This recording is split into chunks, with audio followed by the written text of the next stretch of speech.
everyone, this is Akash Sukani and welcome to Samarpan Techno School Biology YouTube channel. તમે જોઈ રહ્યા છો chapter number 1 સજીવોમાં પ્રજનન. આપણે લેક્ચર 1 અને લેક્ચર 2 ની અંદર વાત કરી અલિંગી પ્રજનન વિશે વનસ્પતિના અને પ્રાણીમાં. આજે વાત કરવાના છીએ લિંગી પ્રજનન. હવે કોઈ પણ સજીવ હોય,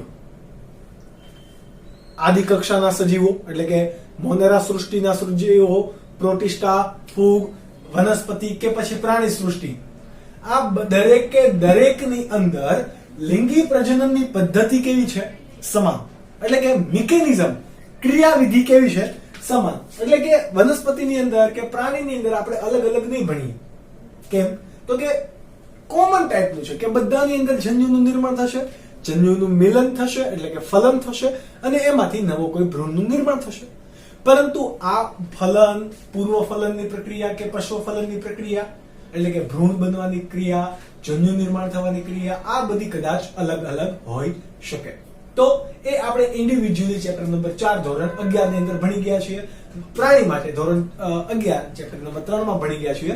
વનસ્પતિઓ માટે લીલ, દ્વિઅંગી, ત્રિઅંગી, અનાવૃત અને આવૃત બીજધારી. ઇવન આપણે એમાં એમના જીવનચક્રો પણ ભણેલા કે એ જીવનચક્રને કેવા કીધેલા આપણે? એકાંતર જનન. કેમ? તો કે એમાં જન્યુજનક તબક્કો અને બીજાણુજનક તબક્કો સમાંતરે ચાલતો હોય એટલા માટે.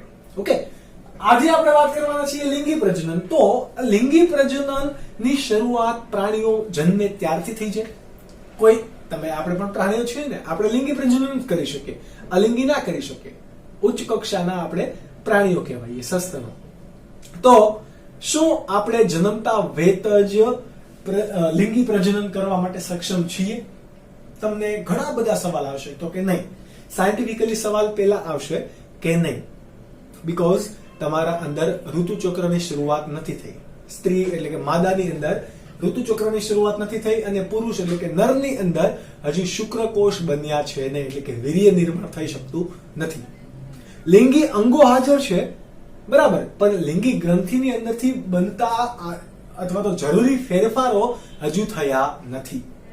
એવી રીતે દરેક સજીવોની અંદર હશે. વનસ્પતિની અંદર પણ હોય, પ્રાણીની અંદર પણ હોય, ફૂગની અંદર પણ હોય, બેક્ટેરિયાની અંદર પણ જો લિંગી પ્રજનન અપવાદ રૂપે જોવા જ્યાં મળે છે ત્યાં પણ હશે. એ જન્મતા વેત તો ડાયરેક્ટ જ એ લિંગી પ્રજનન કરવા માટે સક્ષમ નથી. તો લિંગી પ્રજનન એક તબક્કા પછી કરી શકાશે. તો એ જે તબક્કો છે એ તબક્કાને શું કહેવાશે? જુવેનાઇલ તબક્કો. જુવેનાઇલ તબક્કો. સામાન્ય રીતે તમે જુવેનાઇલ એવું કોના માટે સાંભળ્યું હોય તો તમે ઘણી બધી ક્રાઇમ સિરીઝ કે ક્રાઇમ પેટ્રોલ વગેરે વગેરે આવું કંઈક જોતા હોય, વેબ સિરીઝ પણ જોતા હોય તો એમાં જુવેનાઇલ કોર્ટ, જુવેનાઇલ કેસ આવું બધું તમે નામ સાંભળતા હોય. એટલે કે ઇન શોર્ટ આપણે કહેવી શકાય કે નાબાલિક. ઓકે, પરંતુ નાબાલિક એ આપણે લિંગી પ્રજનનની બાબતે નહીં કહી શકાય. કેમ? તો કે જુવેનાઇલ તબક્કો વનસ્પતિ, પ્રાણી, કોઈ પણ ફૂગ તમે લઈ લો, આ બધાની અંદર કેવો હોય છે? અલગ અલગ હોય છે. કોને કહેવાશે જુવેનાઇલ તબક્કો? તો કે જન્મથી લઈને, કોઈ પણ સજીવના જન્મથી લઈને પ્રજનન અવસ્થા સુધી પહોંચવા અથવા તો પ્રજનન તબક્કાની શરૂઆત થવાના સમય સુધીનો જે તબક્કો છે એને શું કહેવાશે? જુવેનાઇલ તબક્કો. એટલે કે આપણે લખવું હોય તો લખી શકે કે જન્મથી પ્રજનન તબક્કાની શરૂઆત સુધીનો તબક્કો એને શું કહેવાય? જુવેનાઇલ તબક્કો. આ તબક્કા દરમિયાન કોઈ પણ પ્રાણી અથવા તો કોઈ પણ સજીવ શું કરતું હોય તો કે પ્રજનન તબક્કો હજી શરૂ થયો નથી, એટલે કે પ્રજનન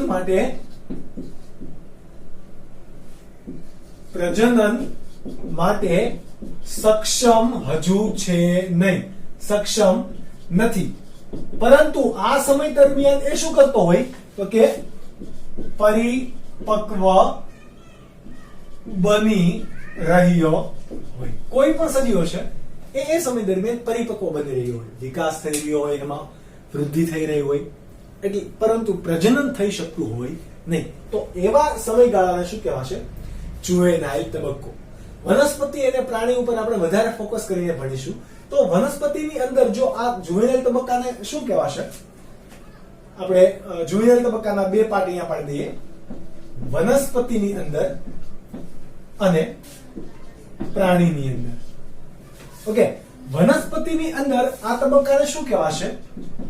વાનસ્પતિક તબક્કો. હકીકતમાં એ છે જુવેનાઇલ તબક્કો, પરંતુ એને ગુજરાતીમાં આપણે સ્પેસિફિકલી નામ આપીએ તો વાનસ્પતિક તબક્કો. અને જ્યારે પ્રાણીની અંદર એને ફરીથી પ્રાણીની અંદર તો એને શું કહેવાય? જુવેનાઇલ તબક્કો જ કહેવાશે. ઓકે, આને ઇંગ્લિશમાં તમારે કેવું હોય તો કહેવાય વેજીટેટિવ. કેવો તબક્કો? વેજીટેટિવ ફેઝ ઇંગ્લિશમાં, અને આને છે જુવેનાઇલ. બરાબર, અથવા તો અપરિપક્વ તબક્કો. વનસ્પતિની અંદર વાત કરીએ તો જે વનસ્પતિ 1 વર્ષાયુ કે દ્વિવર્ષાયુ છે, એટલે કે જેનું આયુષ્ય 1 થી 2 વર્ષની અંદર પતી જાય છે, કોઈ પણ છોડ છે એ બધા, તમે ઘઉંનો છોડ, ચોખાનો છોડ એ તમે લઈ લો તો એ અમુક મહિના સુધીનું મહત્તમ આયુષ્ય હોય. ઘણાનું આપણે પહેલા લેક્ચરની અંદર જોયું કે જેમાં 1 થી 2 વર્ષનું જેનું આયુષ્ય છે, એવા કોઈ પણ સજીવની અંદર આપણે એના તબક્કા બધા જ સમજી શકીએ. કયા કયા? તો કે બાળ તબક્કો, ત્યારબાદ જુવેનાઇલ તબક્કો, પ્રજનન કાળ, અને ત્યારબાદ વૃદ્ધાવસ્થા અને મૃત્યુ પણ. આ સ્પષ્ટ રીતે આપણે ડિફાઇન કરીને એક જ વર્ષની અંદર બધા તબક્કાનો અભ્યાસ કરી શકીએ. પરંતુ બહુ વર્ષાયુ પ્રાણી હોય, જેમ કે આપણે, મેક્સિમમ આપણું આયુષ્ય છે 100 વર્ષ. ત્યારબાદ ઘણી બધી વનસ્પતિઓ પણ કે જે બહુ લાંબા વર્ષો સુધી એ જીવંત રહી શકતી હોય, તો એની અંદર જુવેનાઇલ તબક્કો આ બધા કેવા છે? 15, 20 વર્ષ, 12 વર્ષ, 50 વર્ષ પણ. તો આટલા બધા લાંબા તબક્કા સુધી આપણે કોઈ વેઇટ કરી શકીએ નહીં. તો સરળ કોણ પડશે? 1 વર્ષાયુ કે દ્વિવર્ષાયુ કોઈ પણ છોડ છે, વનસ્પતિ છે, તો એ આપણને ઇઝીલી આપણે એને સમજી શકીએ. ઓકે, તો આ વાનસ્પતિક તબક્કો એ પ્રાણીની અંદર આપણે એને જુવેનાઇલ તબક્કો કીધું. એ બંને છે કેવા? સમજવાની દ્રષ્ટિએ સમાન. હવે વાત કરીએ કે વાનસ્પતિક તબક્કાને આપણે વનસ્પતિમાં લઈએ. ક્યારે ખબર પડશે કે વાનસ્પતિક તબક્કો અથવા તો જુવેનાઇલ તબક્કો ખતમ થઈ ગયો? જ્યારે કોઈ પણ વનસ્પતિમાં પુષ્પોદ્ભવ થાય ત્યારે એનો વાનસ્પતિક તબક્કો અથવા તો જુવેનાઇલ તબક્કો કેવો થઈ ગયો? પૂરો. કેમ? તો કે પુષ્પનું નિર્માણ થવું એ કઈ ઘટના દર્શાવે? કારણ કે પુષ્પ કોણ છે? લિંગી ભાગ. હવે લિંગી ઘટક છે પુષ્પ, એ વનસ્પતિનો લિંગી ભાગ છે. તો લિંગ ઉત્પન્ન થયું છે કે જેમાંથી હવે પ્રજનન કરવા માટે એ સક્ષમ છે, કે જ્યાં પરાગનયન પોસિબલ છે. તો આ સુધીના તબક્કાને શું કહેવાશે? વાનસ્પતિક તબક્કો. તો સ્પેસિફિકલી આપણે અહીંયા લખી શકીએ કે પ્રથમ પુષ્પ સર્જન સુધીનો તબક્કાને શું કહેવાય? વાનસ્પતિક તબક્કો. એવી રીતે પ્રાણીની અંદર કોને કહેવાય? પ્રાણીની અંદર પ્રથમ પુષ્પ સર્જન નહીં, પરંતુ જ્યારે કોઈ માદાની અંદર ઋતુચક્રની શરૂઆત થાય છે, એટલે કે પ્રાણીની અંદર કમ્પેરેટિવલી વનસ્પતિ કરતા વધારે હોર્મોનેટિકલ ચેન્જીસ થશે, ફિઝિયોલોજીકલ ચેન્જીસ થશે. કયા કયા? જેમ કે અંતઃસ્રાવ, અંડપિંડ છે. સપોઝ માદાની અંદર અંડપિંડ છે, તો અંડપિંડની અંદર ઘણા બધા ફેરફારો થાય છે. આપણે કોર્પસ લ્યુટિયમ વગેરે વગેરેની વાત કરીશું ચેપ્ટર નંબર 4 ની અંદર, 3 અને 4 ની અંદર. તો આ માદાની અંદર અંડપિંડ પર ઘણા બધા અંતઃસ્રાવોની અસર થશે. ઇસ્ટ્રોજન છે, પ્રોજેસ્ટેરોન છે. ઓકે, આ વિવિધ અંતઃસ્રાવો એ માદા અથવા તો કોઈ પણ પ્રાણીના દેહ ધાર્મિક લક્ષણો, ત્યારબાદ એના કેરેક્ટરાઇઝેશન એમાં ચેન્જીસ કરશે. તો જ્યારે પણ માદાની અંદર પ્રથમ ઋતુચક્ર ઉત્પન્ન થાય ત્યાં સુધીના સમયગાળાને શું કહેવાશે? પ્રથમ ઋતુચક્ર ઉત્પન્ન થાય ત્યાં સુધીના સમયગાળાને આપણે કહીશું એઝ ઇટ ઇઝ કયું? જુવેનાઇલ તબક્કો. જ્યારે નરની અંદર આપણે શું કહીશું? નરની અંદર પ્રથમ વખત વીર્યતા ત્યાગ થાય, એટલે કે જ્યારે પણ વીર્ય અથવા તો શુક્ર કોષ બનવાની શરૂઆત થાય એ તબક્કાને શું કહેવાશે? જુવેનાઇલ તબક્કો. શું કહેવાશે? જુવેનાઇલ તબક્કો છે. એકદમ સિમ્પલ. ત્યારબાદ આપણે વાત કરીએ કે વનસ્પતિની અંદર ઘણી વનસ્પતિ કેવી હશે? એક સદની હશે, અથવા તો ઘણી એવી વનસ્પતિ હશે કે એક જ વખત પ્રજનન કરે, એટલે કે વર્ષની અંદર એક વખત પ્રજનન કરે. એને આપણે શું કહી શકાય? તો કે સિઝનલ બ્રીડિંગ કરે એને કહેવાય કે ઋતુ સંવનન વનસ્પતિ. કેવી કહેવાશે? ઋતુ સંવનન વનસ્પતિ. જેમ કે ચોક્કસ ઋતુની અંદર જ ફળ આવતા હોય એવી વનસ્પતિ, કારણ કે એમાં ચોક્કસ ઋતુમાં, જેમ કે આંબો છે, ઓકે, તો એ કેવી છે? ચોક્કસ ઋતુમાં પ્રજનન કરે. કોણ? આંબો છે. ત્યારબાદ આંબા સિવાય આપણે બીજો લઈએ, દ્રાક્ષ છે, લીમડો છે. આંબો, દ્રાક્ષ, લીમડો વગેરે વગેરે. પરંતુ અમુક એવી વનસ્પતિ પણ હોય કે જે સમગ્ર વર્ષ દરમિયાન પ્રજનન કરી શકે. જેમ કે કોણ? વટાણા. સમગ્ર વર્ષ દરમિયાન એમાં ક્યારેય પણ ફળ આવી શકે. બરાબર, વટાણા છે. આની સિવાય તમે એક લઈ લો કે જાસૂદ. જાસૂદના ઝાડ પર જોજો, જાસૂદનું ફૂલ 12 માસ તમને જોવા મળશે. એટલે કે ત્યાં ફૂલ થતા જ રહે છે. ઇવન ગુલાબની અંદર પણ, ગુલાબ પણ હવે 12 માસ તમને જોવા મળે. તો આ શું દેખાડે છે તમને? કે એક વખત વાનસ્પતિક તબક્કો પૂરો થઈ ગયો ત્યારબાદ એમાં પ્રજનન બે પ્રકાર થઈ શકે. ઘણી વનસ્પતિ હશે એ વર્ષની અંદર, અથવા તો ઘણા વનસ્પતિ હશે એ બહુ લાંબા સમયગાળે એક જ વખત પ્રજનન કરે. જ્યારે અહીંયા અમુક વનસ્પતિ એવી હશે કે જે સતત પ્રજનન કરી શકતી હોય. એવી જ રીતે પ્રાણીની અંદર પણ ઘણા પ્રાણીઓ એવા હશે કે સમગ્ર વર્ષ દરમિયાન એ પ્રજનન કરી શકે. જેમ કે આપણે જ મનુષ્ય ક્યારે પણ પ્રજનન કરી શકે.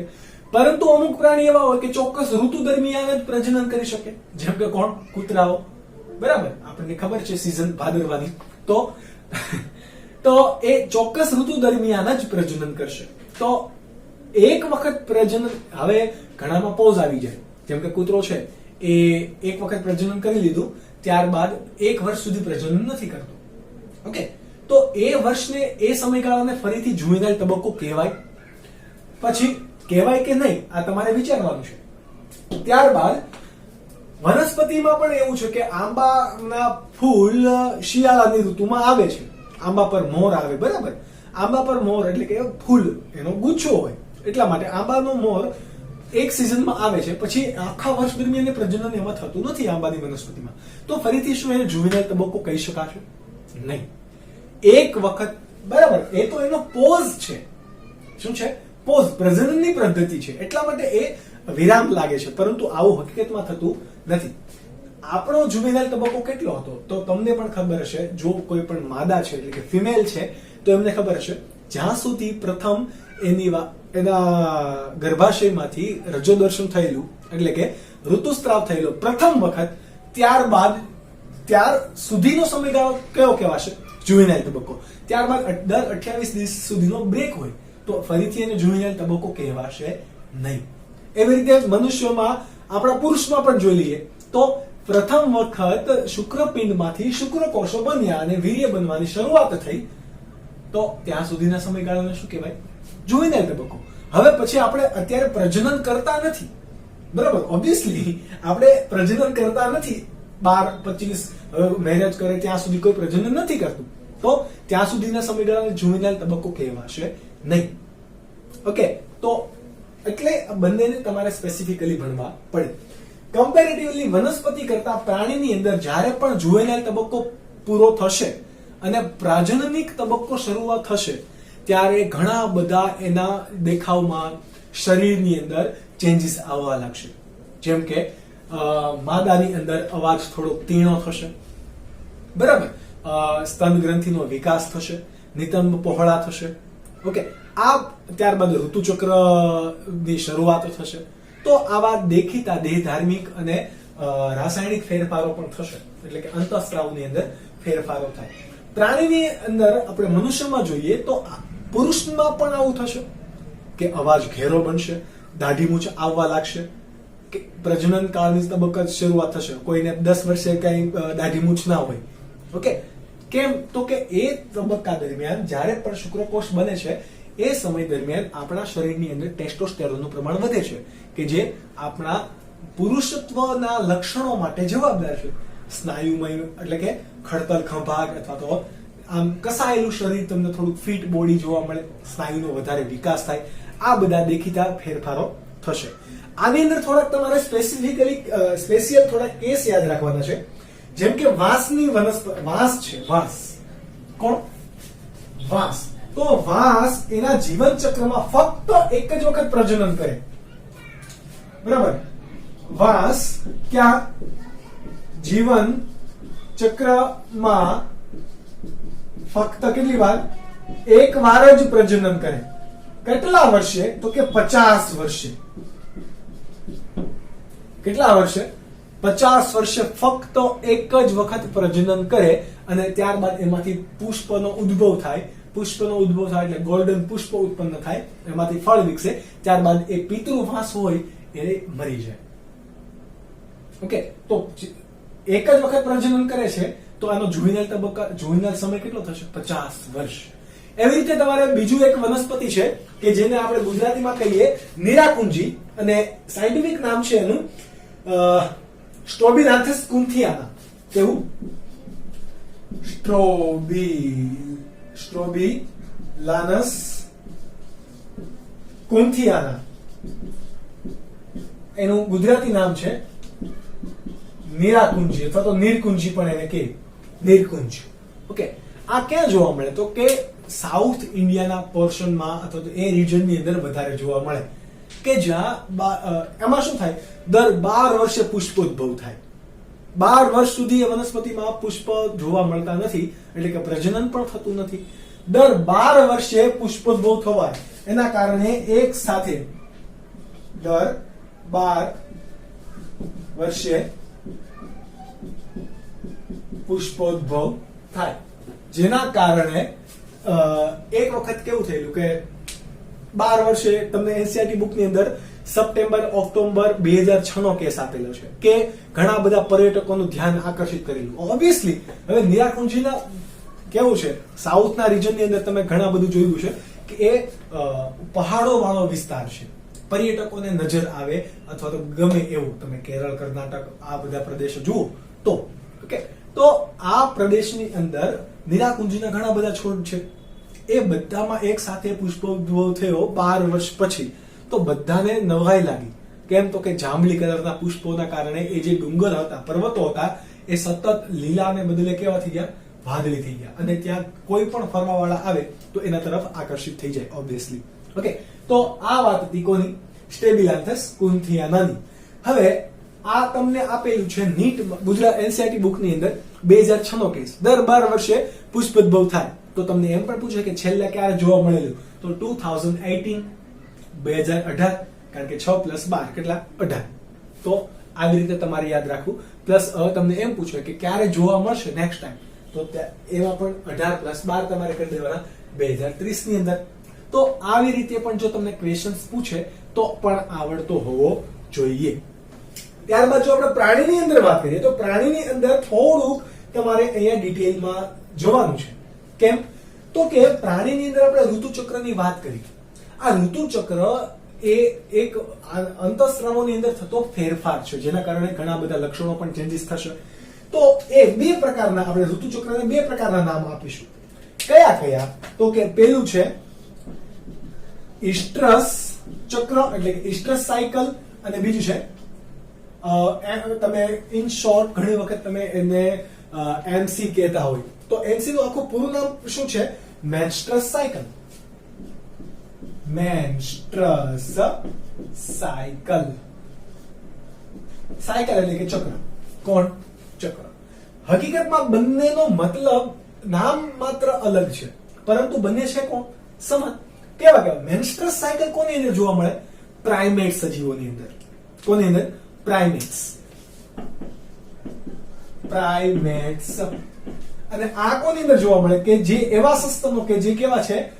પ્રાઇમેટ્સ નથી, એને આપણે શું કહીશું? નોન પ્રાઇમેટ્સ. બંને છે કેવા? સસ્તન જ. કેવા છે? સસ્તન. હવે પ્રાઇમેટ્સ કોને કહેવા છે? પ્રાઇમેટ્સ એક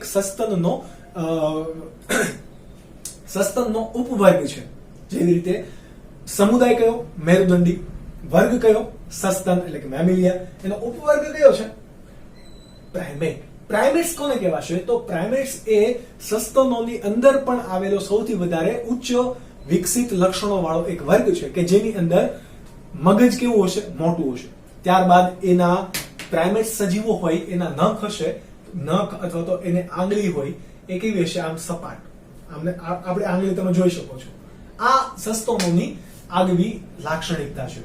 જ્યારે નોન પ્રાઇમેટ્સ ની અંદર આનાથી ઉલટું હશે. એની મગજ કેવું હશે? એટલું બધું વિકસિત હશે નહીં. બરાબર. અને એની આંગળી આપણા જેમ સપાટ નહીં હોય. જે આપણા નખ છે આવા લાંબા એવા નહીં હોય. તમે ગાય ભેંસ અને તમે નહોર જોઈ છે. ઓકે, તો એના પગ કેવા હોય? ડાબલી વાળા. તો એ પંજાની બાબતે એ પણ કેવા પડે? અલગ અલગ છે. કેવા? સસ્તન. પરંતુ એ બુદ્ધિની ક્ષમતા એટલે કે મગજની ક્ષમતાએ પણ આપણા જોડે સમાનતા કરી શકતા નથી. તો એ બધા પ્રાણીને કેવા કીધા? નોન પ્રાઇમેટ્સ. તો નોન પ્રાઇમેટ્સ પ્રાણીની અંદર ક્યારે પણ જો માસિક ચક્ર નહીં, ઋતુસ્ત્રાવ જોવા મળે છે એ પણ ચોક્કસ સમયે, તો એને શું કહેવાય? ઇસ્ટ્રસ સાયકલ. જેમ કે અહીંયા કોણ? ગાય, ભેંસ, કોઈ પણ બકરી, ઢોર, ઘેટા તમે આ લઈ લો, તો આ બધા કોની અંદર આવશે? નોન પ્રાઇમેટ્સ ની અંદર. જ્યારે પ્રાઇમેટ્સ ની અંદર કોણ આવશે? તો કે આપણે એટલે કે માનવ બાદ વાનર, એપ, બરાબર. એપ એટલે કે ગિબન ને આ બધા એ વાનરનો જ એક પ્રકાર છે. સોરી, એપ એ વાનર એ એપનો એક પ્રકાર છે. ઓકે, તો આ બધા સજીવો શેની અંદર આવશે? પ્રાઇમેટ્સ ની અંદર. તો પ્રાઇમેટ્સ ની અંદર જે એનું નામ છે એને શું કહેવાશે? મેન્સ્ટ્રસ સાયકલ. આ મેન્સ્ટ્રસ સાયકલ પૂરો થાય એટલે પ્રજનન તબક્કાની શરૂઆત થાય. પ્રજનન તબક્કો પૂરો થાય એટલે માદાની અંદર શું આવે? મેનોપેઝ આવી જાય. મેનોપોઝ એટલે કે હવે એની અંદર આવેલી જે અંડપુટિકાઓ છે એ અંડપુટિકા ખતમ થઈ જાય છે અને ઋતુસ્ત્રાવ થતો નથી. એટલે કે માસિક ચક્રથી આઝાદી. માસિક ચક્ર બંધ થઈ જાય એને શું કહેવાય? મેનોપોઝ. આ મેનોપોઝના કારણે ઘણી સ્ત્રીઓની અંદર પગ દુખવા, હાડકા કળવા, આવા બધા પ્રોબ્લેમ્સ આવે. કેમ? તો કે એમાં મેનોપોઝ લાગવાના કારણે ઋતુસ્ત્રાવ બંધ જ થઈ જાય છે. તો એની સાથે સાથે ઘણા અંતઃસ્ત્રાવો પણ ઓછા થઈ જાય. જેમ કે ઇસ્ટ્રોજનનું પ્રમાણ ઓછું થઈ જવું, જેના કારણે તમે ભણી ગયા કે હાડકા કળે, હાડકા દુખે. અને સ્ત્રીઓની મેઇન પ્રોબ્લેમ હશે, 50 વર્ષ આજુબાજુની કોઈ પણ સ્ત્રીને પૂછવું એટલે મેઇન પ્રોબ્લેમ હશે કે હાડકા દુખવા માંડે, વગેરે. એને કોઈકનો કોઈક દુખાવાનો હાડકાનો પ્રોબ્લેમ હશે. હવે જ્યારે પણ આ પ્રજનન કાળ પૂરો થાય છે ત્યારબાદ શું આવે? વૃદ્ધત્વ. શું આવે? વૃદ્ધત્વ. હવે આ વૃદ્ધત્વથી કોઈ બચી શકતું નથી. ઘણા લોકોને ના પસંદ આવતું હોય કે મારે વૃદ્ધ નથી બનવું, પરંતુ એનાથી બચવાનો કોઈ ઉપાય છે નહીં. વૃદ્ધત્વ કોને કહેવાશે? તો એવી કોઈ અવસ્થા કે જે તમે જીર્ણતા તરફ લઈ જાય છે. કેવી? જીર્ણતા તરફ તમને દોરી જાય છે એવી કોઈ અવસ્થાને શું કહેવાય? વૃદ્ધત્વ. કોને કહેવાશે? તો કે આ તબક્કા દરમિયાન તમે ભણી ગયા છો કે ચય પ્રક્રિયાનો દર કેવો હોય? નીચો. અને અપચય પ્રક્રિયાનો દર કેવો હોય? વધારે. ચય પ્રક્રિયાનું કામ શું હોય?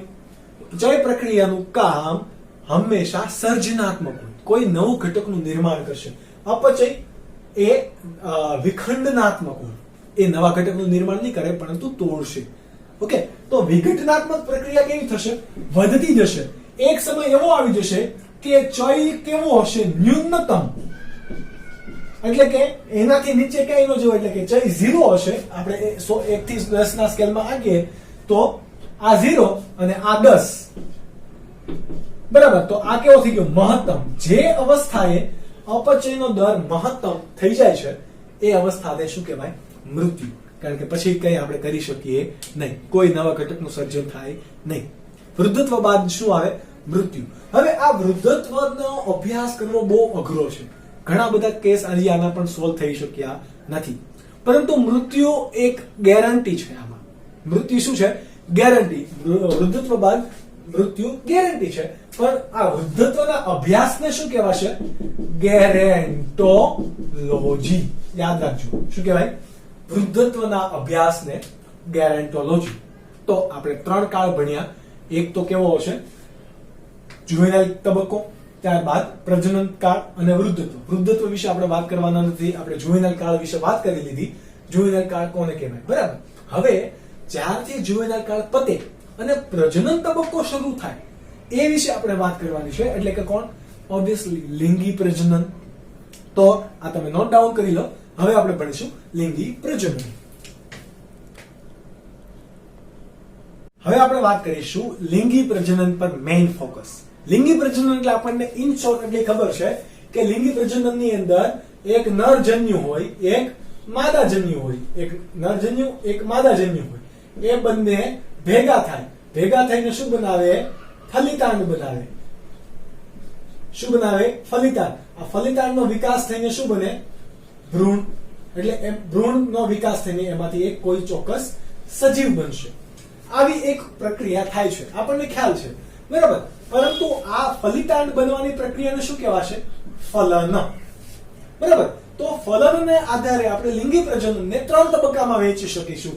એટલે કે એક તબક્કો ફલન, ફલન પહેલાનો તબક્કો અને ફલન પહેલાનો તબક્કો અને ફલન પછીનો તબક્કો. ફલન પહેલાનો તબક્કો જે છે એ આપણે આ લેક્ચરની અંદર વાત કરીશું. ફલન પહેલાનો તબક્કાને શું કહેવાશે? પૂર્વ ફલન તબક્કો. કયો તબક્કો? પૂર્વ ફલન તબક્કો.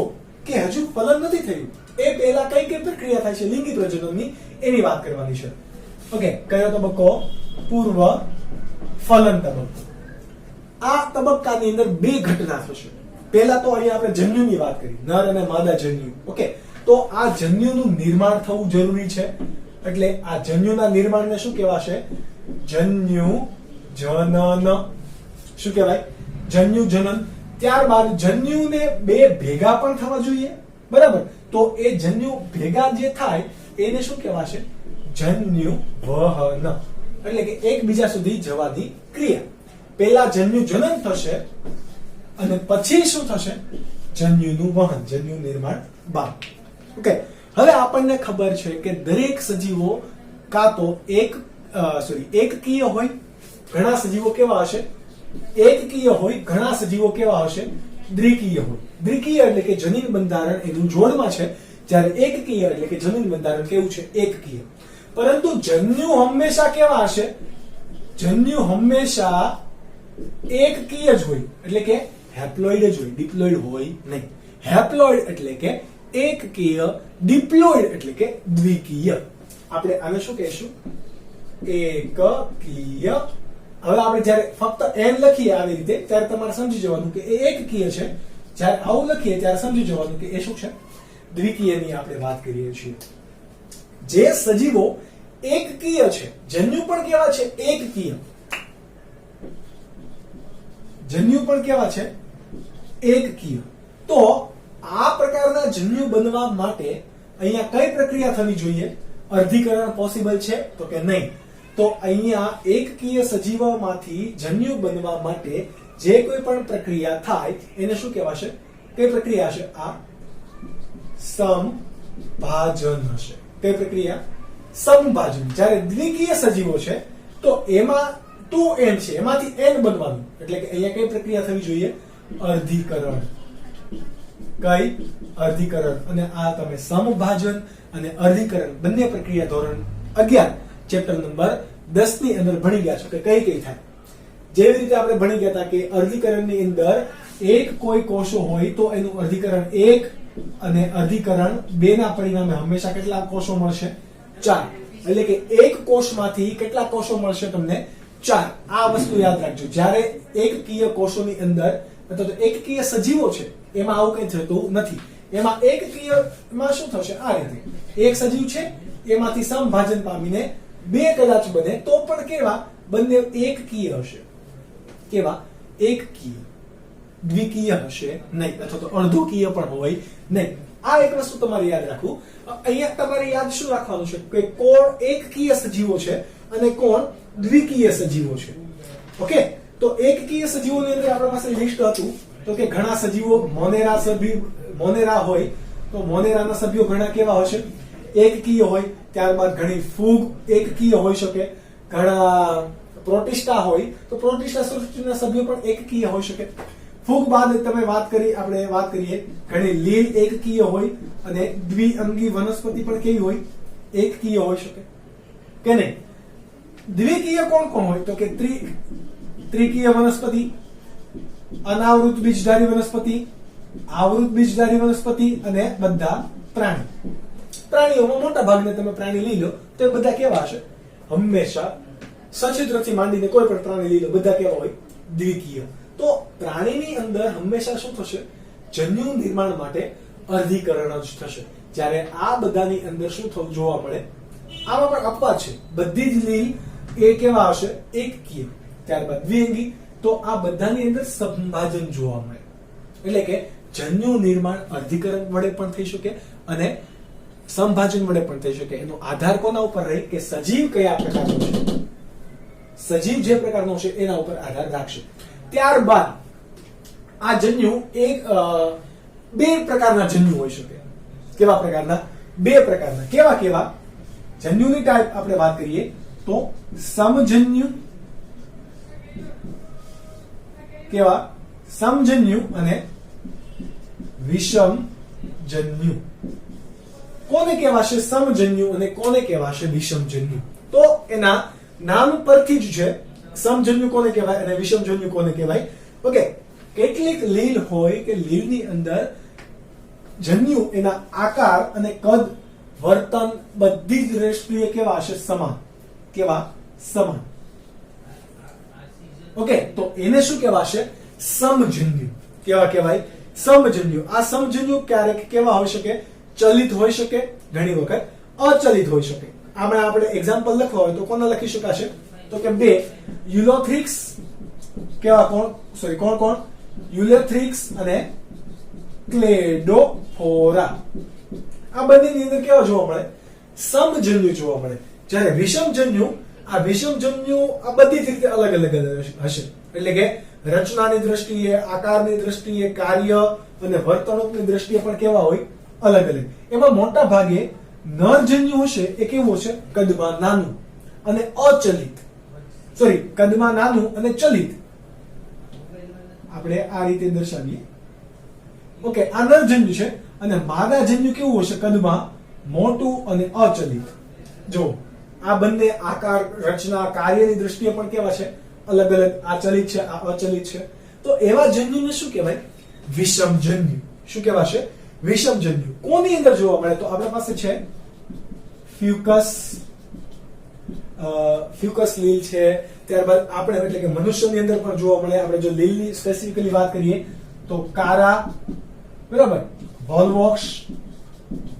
આ લીલની અંદર આ બધું લીલના ઉદાહરણો મેં તમને આપેલા છે. કારણ કે લીલની અંદર સમજન્યુ, વિષમજન્યુ અલગ અલગ આપણે પાડવા પડશે. તો યુલોથ્રિક્સ અને ક્લેડોફોરા બંને સમજન્યુ ધરાવે. જ્યારે આપણા પાસે રહેલા ફ્યુકસ, કારા અને વોલવોક્સ એ કેવા છે? વિષમજન્યુ. એક જ આપણા પાસે એવું છે. કોણ? તો કે ક્લેમિડોમોનાસ. ક્લેમિડોમોનાસ. આ ક્લેમિડોમોનાસ એ સમજન્યુ અને વિષમજન્યુ બંને ધરાવી શકે. એની વિવિધ અવસ્થા પર આધાર રાખે ક્લેમિડોમોનાસમાં. આ નીટ માટે મોસ્ટ આઈએમપી સવાલ છે. કારણ કે એક વખત નીટ 2017 ની અંદર પૂછાઈ ગયેલો છે. ક્લેમિડોમોનાસ કેવા પ્રકારના જન્યુ ધરાવે? તો તમને ઓપ્શન એમાં વિવિધ પ્રકારના આપેલા હતા, બરાબર. કશાધારી, કશાવિહીન અને ચલજન્યુ, સમજન્યુ, વિષમજન્યુ, એ બી બંને સમથિંગ કાઇન્ડ ઓફ. તો ક્લેમિડોમોનાસ બંને પ્રકારના જન્યુ ધરાવશે. મોટા ભાગની આવૃત બીજધારી વનસ્પતિ, એટલે કે જેનું બીજ કોઈ આવરણ વડે આવૃત છે એવી વનસ્પતિ. પ્રાણીઓની અંદર મોટા ભાગે કેવા હોય? વિષમજન્યુ જ હશે. આ પૈકી નર કેવો હોય? નાનો અને અચલિત. નાનો અને ચલિત નરજન્યુ. જ્યારે માદા કેવો હોય? અચલિત અને કદમાં નરની સાપેક્ષે મોટું જન્યુ. તો આ જન્યુની વાત થઈ ગઈ. કોની વાત થઈ ગઈ? જન્યુની. હવે આ જન્યુને આધારે આપણે સજીવના પ્રકારો પણ પાડી શકીએ. એટલે કે સજીવની અંદર લિંગીપણું તમને સ્પેસિફિકલી પૂછે તો પણ આવડતું હોવું જોઈએ. હવે બધા જ સજીવો કેવા હોય? ઘણા સજીવો એવા હશે કે જે ફક્ત નરજન્યુનું નિર્માણ કરી શકે, ફક્ત માદાજન્યુનું નિર્માણ કરી શકે. તો એવા સજીવોને શું કહેવાશે? એકલિંગી. કેવા કહેવાય? એકલિંગી. બરાબર. પ્રાણીની વાત કરીએ તો એકલિંગી. અને એવા કોઈ પ્રાણી કે જે નરજન્યુ અને માદાજન્યુ બંને ઉત્પન્ન કરી શકે છે તો એવા પ્રાણીને શું કહેવાય? ઉભયલિંગી. શું કહેવાશે? ઉભયલિંગી. એવી રીતે વનસ્પતિની અંદર પણ એકલિંગી અને ઉભયલિંગી હશે. આપણે એને એકલિંગી, ઉભયલિંગી ના કહેતા બીજા નામો વાપરીએ, બરાબર. વનસ્પતિ માટે કાં તો એને એકલિંગી તમે કહી દો, એકલિંગી હોય તો પ્રજનન માટે બે વનસ્પતિ ઉપર આધાર રાખવો પડે, એટલા માટે એને બીજું નામ આપી દો તમે દ્વિસદની વનસ્પતિ. કેવું?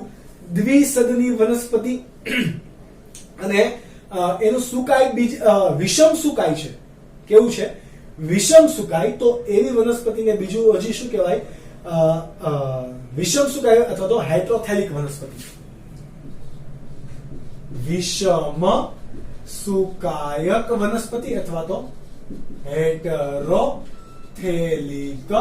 વનસ્પતિ. આ બધા જ કેવા? એકલિંગી વનસ્પતિના ઉપનામો છે. કેવા? એકલિંગી વનસ્પતિના ઉપનામ. ત્યારબાદ ઉભયલિંગી હોય તો એને શું કહેવાય? તો ઉભયલિંગી એટલા માટે આપણે એને કહીએ છીએ દ્વિલિંગી અથવા તો ઉભયલિંગી. એ કેટલી વનસ્પતિ? બંને નર અને માદા જન્યુ પોતે એક જ વનસ્પતિ ધરાવે છે, તો પ્રજનન માટે અન્ય કોઈ વનસ્પતિની જરૂર પડતી નથી. એક જ વનસ્પતિ કાફી છે, એટલા માટે એને કહેવાય હજુ એક સદની વનસ્પતિ. શું કહેવાય? એક સદની વનસ્પતિ. અથવા તો હજુ તમારે એનું એક નામ આપવું હોય તો છે, અહીંયા વિષમ સુકાય કીધું, તો અહીંયા શું કહેવાય? સમસુકાય વનસ્પતિ. કેવું? સમસુકાય. અહીંયા હેટ્રોથેલિક. તમે હેટરો એટલે કે અલગ અલગ, હોમો એટલે કે સમાન, એટલે ઇંગ્લિશમાં નામ અપાશે એનું હોમોથેલિક વનસ્પતિ. છે ઈઝી. આ નામકરણની બાબત છે. હવે તમારે આ બધાની અંદર શું યાદ રાખવાના છે? ઉદાહરણ. શું યાદ રાખવાના? ઉદાહરણ. એકલિંગીની આપણે જો પ્રાણીમાં વાત કરીએ, આપણે અહીંયા સ્પેસિફિકલી લખી દઈએ, અહીંયા પ્રાણીની વાત કરીએ છીએ. કોની? પ્રાણીની. અહીંયા વનસ્પતિની વાત કરીએ છીએ. તો પ્રાણીની અંદર એકલિંગી પ્રાણીમાં આપણને ખબર છે કે કોણ છે? બધા સસ્તનો. સસ્તનો. ત્યારબાદ આપણે વંદો ભણી ગયા, વંદો. ત્યારબાદ દેડકો ભણી ગયા, તો દેડકો. આ કેવા છે? એકલિંગી પ્રાણી. જ્યારે આપણે અળસિયું ભણી ગયા, પટ્ટી કૃમિ ભણી ગયા, અળસિયું, પટ્ટી કૃમિ, ઇવન વાદળી એટલે કે સછિદ્રની અંદર, આ બધા કેવા હતા? ઉભયલિંગી પ્રાણી, કે જે નરજન્યુ અને માદાજન્યુ બંને ધરાવી શકે. વનસ્પતિમાં જો સ્પેસિફિકલી વાત કરીએ તો એકલિંગી વનસ્પતિની અંદર એકલિંગી વનસ્પતિની અંદર કોને કોને યાદ રાખશો કે જે દ્વિસદની વનસ્પતિ છે? એવી વનસ્પતિ પપૈયા, ખજૂરી. કોણ? પપૈયા, ખજૂરી. આની સિવાય તમારી માર્કેન્શિયા. આની સિવાય ઘણી બધી વનસ્પતિ છે, પરંતુ તમને બુકમાં જે આપેલું હોય એ એક્ઝામમાં પૂછવા માટે વહેલું પ્રિફર કરશે, પહેલા પ્રિફર કરે. ઓકે. જ્યારે એક સદની વનસ્પતિ છે એટલે કે ઉભયલિંગી વનસ્પતિ અથવા તો દ્વિલિંગી છે, તો એની અંદર તમે કોનો સમાવેશ કરી શકો? તો કે કોળું, ત્યારબાદ કુકરબીટા, નાળિયેરી. બરાબર. હજી તમારી પાસે કારા લીલ છે. બરાબર. તો કારા લીલ એટલે કે કારા એક પ્રકારની વનસ્પતિ જ કહેવાય. કારા પણ કેવી છે? ઉભયલિંગી. કેવી? ઉભયલિંગી. તમને એક નીટમાં સવાલ પૂછી લીધો, કારા આ પ્રકારની હશે, તંતુમય લીલ છે. બરાબર. આ પ્રકારની કારા લીલ છે. તો નીટમાં એક વખત ક્વેશ્ચન પૂછાયેલો છે કે કારા વનસ્પતિની અંદર ઉપરના ભાગે શું રહેલું હોય? તો ઉપરના ભાગે સ્ત્રીપણા માટે જવાબદાર ઘટકો રહેલા હશે. યાદ રાખજો. કોના માટે? સ્ત્રીપણા માટે જવાબદાર. એટલે ઉદ્ધવસ્થ ભાગે અને અધહસ્થ ભાગે આવો એક તમને સવાલ નીટની અંદર પૂછાઈ ગયેલો છે, નીટ 2018 ની અંદર જ. તો ઉપરના ભાગે જે કોઈ પણ ઘટક જવાબદાર છે એ કયા લક્ષણ માટે જવાબદાર છે? માદા માટે. અહીંયા નર માટેના જવાબદાર ઘટકો છે. ઓકે. આ એક વસ્તુ યાદ રાખવું, કારણ કે એક ક્વેશ્ચન પૂછાઈ ગયેલો છે. હજુ તમારે કોઈ એક્ઝામ્પલ જો યાદ રાખવાની જરૂર હોય તો એ તમે અહીંયા લખી દો, કે જે તમને ચોપડીમાં આપેલ છે. કોણ? શક્કરિયું. તો એકલિંગી કોને કહેવાય, ઉભયલિંગી કોને કહેવાય, એ આપણને ખ્યાલ આવી ગયો. હવે આ ચલો બધી જ વનસ્પતિની અંદર કે પ્રાણીની અંદર જન્યુનું નિર્માણ થઈ ગયું. હવે અહીંયા આપણે વાત કરી સમજન્યુની અંદર, તો એનામાં કેવા હતા? બધા ચલિત હતા. ચલિત છે અથવા તો નથી પણ ચલિત. ચલિત છે તો એને કોઈ વહન માધ્યમની જરૂર નથી, એ માદા સુધી ગમે એમ પહોંચી જશે. જેમ કે મનુષ્યની અંદર આપણે કોઈ માધ્યમની જરૂર નથી. પ્રજનન બાદ જ્યારે પણ વીર્ય દ્વારા શુક્રકોષ એ યોનિ માર્ગમાં દાખલ થાય છે તો એ ચલિત છે, એ ઓટોમેટિક માદાની ગર્ભાશયમાં થઈને અંડવાહિનીમાં રહેલા અંડકોષ સુધી પહોંચી જશે, તો એ ચલિત છે.